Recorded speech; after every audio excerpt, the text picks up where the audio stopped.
ಅಂತ ಹೇಳಿ ರೈಟಿಂಗ್ ಅಲ್ಲಿ ಆಶ್ವಾಸನೆ ಕೊಡ್ಲಿ.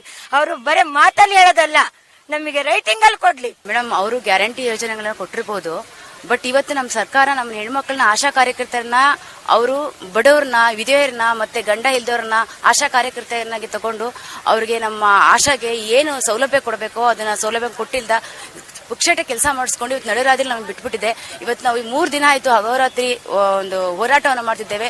ಇಲ್ಲಿ ಜನಗಳಿಗೆ ತುಂಬಾ ಚಳಿ ಇದೆ, ಮತ್ತೆ ಫೀವರ್, ಜ್ವರ ಕೂಡ ಬರ್ತಾ ಇದೆ, ಮತ್ತೆ ಗ್ಯಾಸ್ಟ್ರಿಕ್ ಪ್ರಾಬ್ಲಮ್ ಇರೋದ್ರೆ, ಶುಗರ್ BP ಎಲ್ಲ ಇದ್ದಾರೆ, ತುಂಬಾ ಕಷ್ಟ ಅನುಭವಿಸ್ತಾ ಇದ್ದಾರೆ. ಚಳಿ ರಾತ್ರಿ ಇಡೀ ನಿದ್ದೆ ಮಾಡಿಲ್ಲ, ಅವ್ರ ಕಣ್ಣಲ್ಲಿ ನೀರು ಹಾಕಿರೋ ಕೂಡ ಇಲ್ಲಿದ್ದಾರೆ. ತುಂಬಾನೇ ಕಷ್ಟ ಆಗಿ ನಾವು ಮಾಡ್ತಾ ಇದ್ದೇವೆ. ನಮ್ಮ ಹೋರಾಟ ಏನು ಸಾಮಾನ್ಯ ಹೋರಾಟ ಆಗಿರೋದಿಲ್ಲ, ಇದು ಇವತ್ತೇನಾದ್ರು ನಾವು ಅವರು ನಮ್ಮ ಬೇಡಿಕೆಗೆ ಬಂದವರು ಸ್ಪಂದಿಸಿಲ್ಲ ಅಂದ್ರೆ ನಾವಿತ್ತು ರೋಡಿಗಿಳಿದು ಪ್ರತಿಭಟನೆ ಮಾಡೋಕೆ ನಾವು ರೆಡಿ ಇದೀವಿ ಮೇಡಮ್. ಮೇಡಮ್, ಅದು ಎಷ್ಟೇ ಅನುಭವಿಸ್ತಿರ್ಲಿ, ನಾವು ನಮಗೆಲ್ಲ ನಮ್ಮ ಯೂನಿಯನ್ ಎಲ್ಲ ಸೌಲಭ್ಯ ಕೊಟ್ಟಿದ್ದಾರೆ. ಅದ್ರಲ್ಲೇ ನಾವೆಲ್ಲ ಟಾಯ್ಲೆಟ್ಗೆ ಎಲ್ಲದಕ್ಕೂ ಊಟದ ವ್ಯವಸ್ಥೆ ಇದೆ.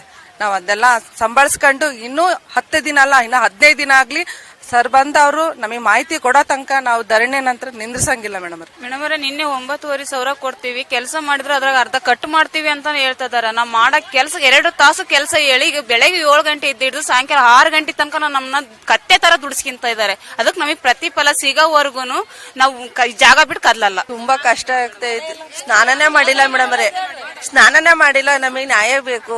ಬೀದಿಯಲ್ಲಿ ಬಿಟ್ಟಿದ್ದಾರೆ, ನಮಗೆ ನ್ಯಾಯ ಕೊಡಿಸ್ರಿ ಮೇಡಮ್. ಚೌಟ್ರಿ ಅವಸ್ಥೆ ಮೇಡಮ್, ಆದ್ರೆ ದೂರ ಇದೆ, ಅಲ್ಲಿಗೆ ಹೋಗಿ ಬರೋದು, ಹಿಂಗಾಗಿ ನಾವೆಲ್ಲ ಇಲ್ಲೇ ಉಳ್ಕೊಂಡಿದ್ವಿ.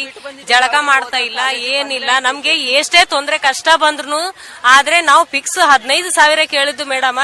ಈಗಿಂದ ಎಲ್ಲಾ ಬೆಲೆ ಏರಿಕೆ ಮಾಡಿದ್ದಾರೆ ಮೇಡಮ್. ಅವರು ನಮಗೆ ಮೇಡಮ್ RCH ಪೋರ್ಟಲ್ ತುಂಬಾ ಪ್ರಾಬ್ಲಮ್ ಇದೆ, ಅದು ಮಾತ್ರ ಫಸ್ಟ್ ರದ್ದು ಮಾಡ್ಬೇಕು. ಆಸೆ ಸಾಫ್ಟ್ ಬೇಡವೇ ಬೇಡ, ನಮಗೆ 15,000 ರೂಪಾಯಿ ನಮಗೆ ಫಿಕ್ಸ್ ಮಾಡ್ಬೇಕು.